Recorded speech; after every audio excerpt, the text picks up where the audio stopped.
Welcome to Share Talk, the only podcast where investors come first. We have David Price, CEO of Rockfire Resources, which is an Australian-focused gold and copper exploration company listed on the AIM market. Good day, David. How are you? I'm well, thank you, Rob. How are you? Not too bad, thanks. So to start with, David, for those new to Rockfire Resources, can you give us an overview of the company? Sure, Rob. Rockfire Resources is very much focused on the accumulation of large project-scale mining operations. We're focused on gold, copper, and also we actually have some zinc at our Ralston River and Warrawee projects, part of the Lighthouse deposit there. So our focus is very much on gold, copper, and to a lesser extent, zinc. We know that the zinc is there in our Queensland projects, but we tend not to focus on it at this stage.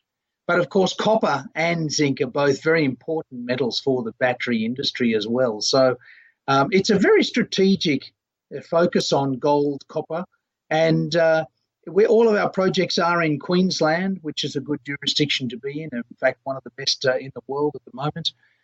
And as part of our accumulation of our projects, we had one of the criteria was that our projects must be within trucking distance of operating gold plants. Now, the reason for that is to avoid stranded assets where you're forced into building your own processing plant. And fortuitously, Rockfire has all of its projects within trucking distance of 3 operating gold processing plants in Queensland. So it's a very strategic build of our projects.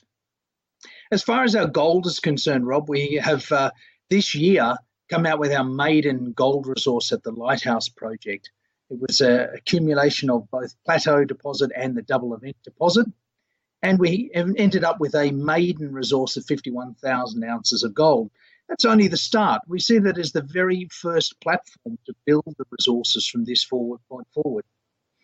And our copper strategy is an accumulation of very large-scale copper deposits. We have the Copperhead project, which historically has 122,000 tonnes of copper from previous drilling. And we've recently, i.e. the beginning of 2019, we actually bought the Copper Dome project in Queensland as well.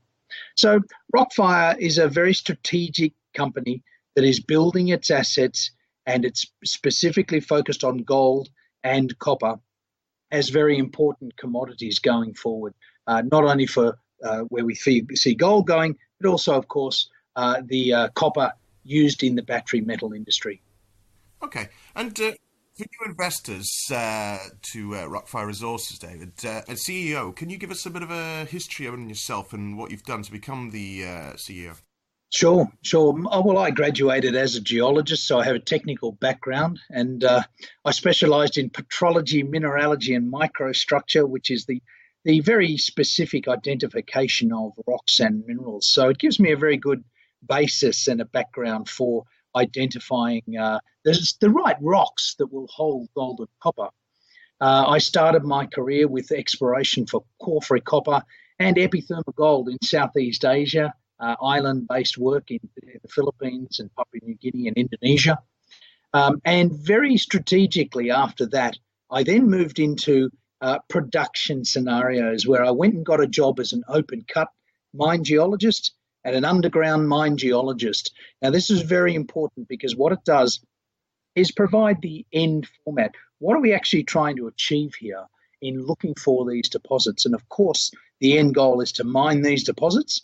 And by getting career experience in open cut and underground mine scenarios, it gives me a very good view of what we're trying to achieve when we do our exploration at Rockfire.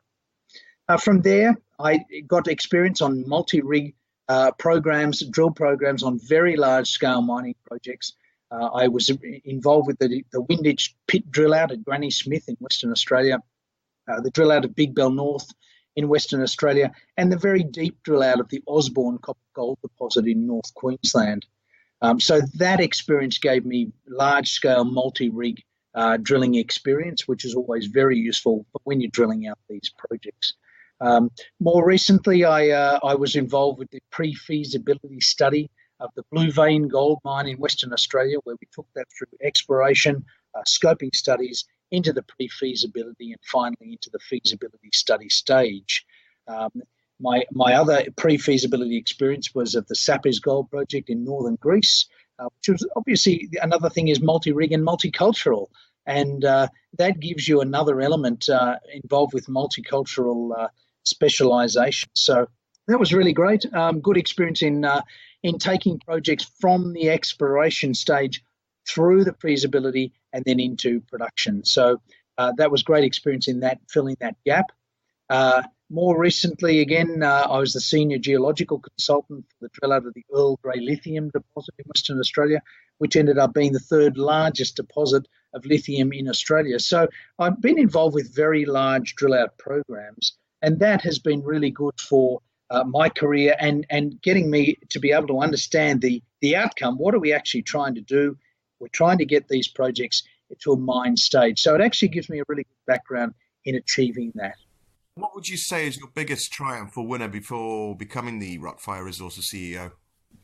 Rob, I think probably one of the most critical aspects of my career has also been my entrepreneurial spirit. I've acquired projects myself historically. I bought the Nabila gold project in Fiji from Climax Mining. I had that funded, I had that explored, and then managed to monetize that by selling that to Geo-Pacific, which is listed on the ASX. Similarly, I bought an Austrian gold project, which again I funded. I had that brought through the production stage and sold that on, and that asset is now with Georgian Mining, which is an AIM-listed company. And of course, more recently, BGM Investments, which I acquired the projects myself, and they have then now, those assets are now within the Rockfire portfolio. So the entrepreneurial part of my experience has been very good, where I can take projects that are early stage, build them up, and then monetize them through either an acquisition or either a sale or through a mine scenario. Quite a good history you got there, and I'm sure good for your investors to know. Let's talk about gold, which seems to be quite a popular commodity at the moment, which is good timing for Rockfire Resources. Do you think that we'll continue to see this love for gold continuing? Look, I've got great faith in the gold price. You hear some outrageous predictions for the gold price. I think probably one of the greatest I've heard is about $12,000 per ounce. So that's up there with the best ones. Currently, gold is sitting as about $1,466, but importantly, that's about 2,150 Australian dollars. So having Australian assets make that gold price very lucrative, a tremendous place for it to be. And don't forget, Rob, that many people overlook the fact that gold was at 1,900 US only in 2011. So it's actually not that long ago that gold was bumping on the door of 2,000 US dollars per ounce. So it's not inconceivable to see the gold price going back to those levels. Clearly, with the current unstable geopolitical environment that we see, not only in the US politics, we see it in North Korea, China, the Middle East. Of course, Russia's got its cap on at the moment. So, look, there's a whole pile of geopolitical risk in the world currently, and a lot of uncertainty. And of course, that drives the gold price up. I think that will continue for the foreseeable future. And people look at gold as, of course, a safe haven and a hedge against deflation of currency. So I think the gold price will continue to move upwards. I don't think we're going to see outrageous uplift. I think that it will be a gradual uplift, but I think the trend is in the positive direction for gold. Great. And we've seen on Twitter and mentioned by an RNS that your Lighthouse project is similar to Mount Wright. Is that a fair comparison? It is actually, Rob. We've been looking at Plateau for about 2 years now, and when we did our first drilling program, we got the impression that it looked quite similar to what we saw over at the Mount Wright gold mine, which is owned by Resolute. Now, Mount Wright is about 50 kilometres east of Plateau, and it's more than 1 million ounces of gold there. In fact, I think it's closer to 2 million ounces of gold there. And that deposit has been mined and is still being mined over 1,000 metres deep. So it's a very deep operation. It starts from surface and goes to depth. Now, we've recently completed some drilling at Plateau, and we're awaiting the results of that drilling program. But we continue to see the similarities between Plateau and Mount Wright. Now, some of the similarities include the age of the rocks, which are Permo-Carboniferous rocks. They're the same sort of style of rocks. They're predominantly polymicroxia and rhyolite. So the rock types are the same.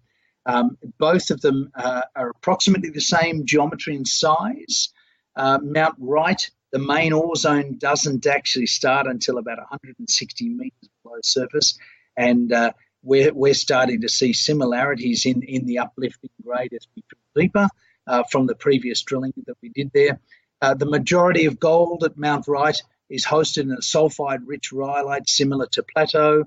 There's zinc enrichment in the tops parts of Mount Wright, and we see the similar zinc enrichment up to Plateau. In Plateau, it's up to about 4% zinc in Plateau, in the upper levels of Plateau. So quite a bit of zinc there.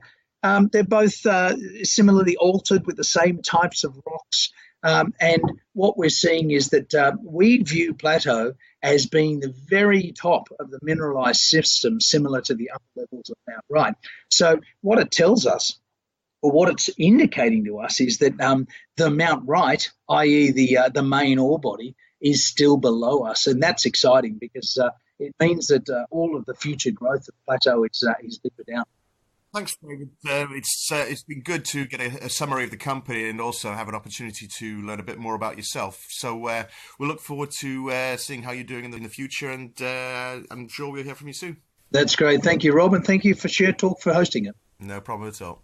Thank you for listening. Remember to visit our website for more news and other podcasts at www.share-talk.com.